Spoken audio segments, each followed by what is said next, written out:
Johnny Wolf's going to get the start. And his dad joins us on the phone right here at Action Sports Shacks on ESPN 690 right now. Bob Wolford joined us. Man, you guys must be fired up. Happy holidays. Hope you guys are doing well.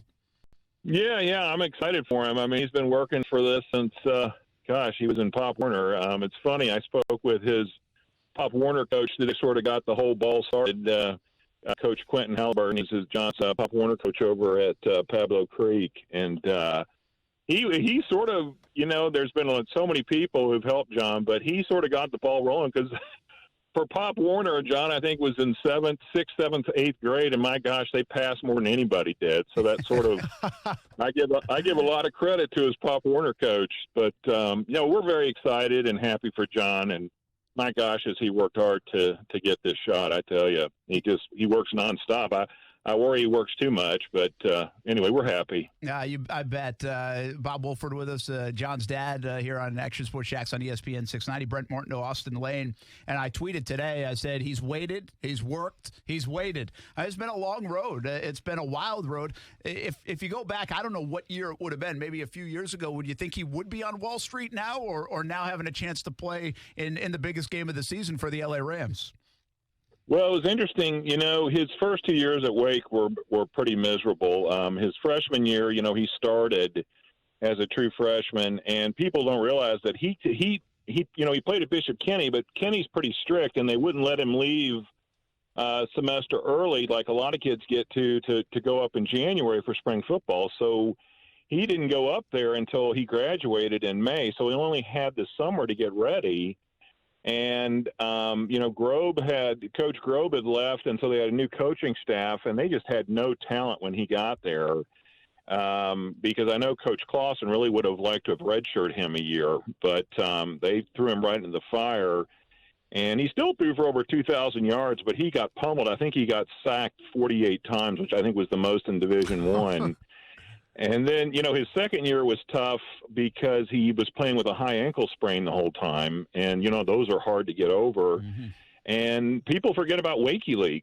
For 3 years, the first 2.5 years he was there, their play-by-play announcer was giving their offensive playbook to the opposing defense. That's right. I forgot about that. And people forget about that. And it's very interesting. They found out about it in November of his junior year, and it's funny, right after that was discovered, he just started to explode. So I don't know how much that I know it hurt them, but people forget about that a lot, particularly his first 2 years, because I can remember watching games. I remember his junior year against Army.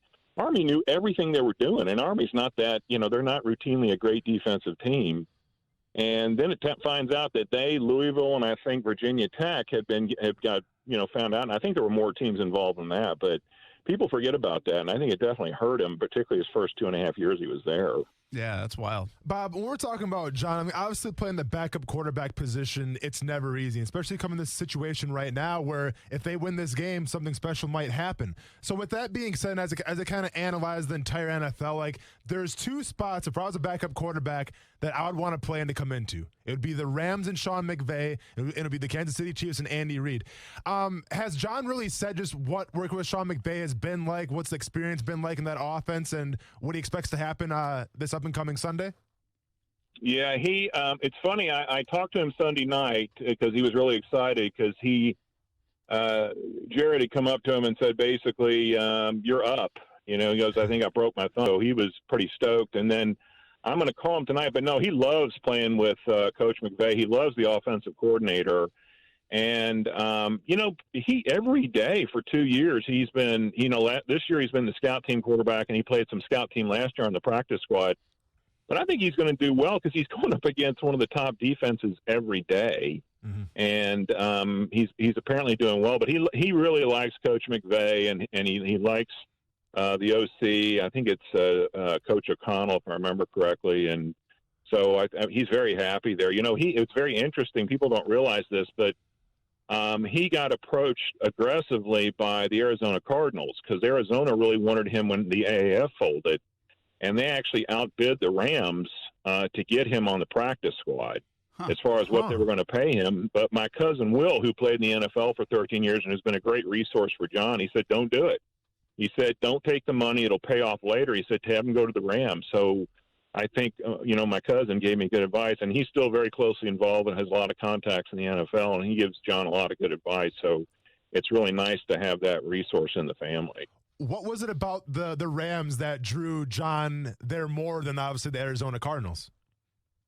Well, I think even though Arizona was offering more money, I think his Uncle Will recommending it because of the fact that they had such a well-established offense, and McVay is often sort of, looked at as a young offensive guru. And I think just the fact that they had recently been in the NFL, I think the year before, I think, just the sensation was a little bit more stable situation as opposed to Arizona, where they were getting a brand new coach in there. But, Arizona knew about him because of the AAF, because he had done so well for the Hot Shots. And so I think that's why they were really interested in him. But I think the situation was a little bit more stable with the Rams, and I think it was the right decision. Bob Wolford with us, John Wolford's dad. Johnny Wolford will get the start on Sunday for the Rams against the Cardinals in a huge game for L.A. Jared Goff hurt, has surgery. We'll see if he comes back for the postseason if the Rams make it. John, to me, is a very cool customer. He can get fired up. I watch him at Bishop Kenny a lot, but he's a cool cat.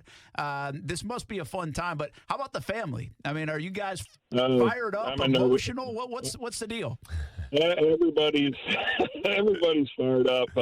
This reminds me, although I'm a lot more nervous, when he was a freshman. He started as a freshman at Bishop Kenny, and I remember their very first game they were playing Menendez, and they had that really good linebacker. And I remember Tony Stewart, probably two nights before that game, I didn't sleep, and I didn't sleep real good last night. So.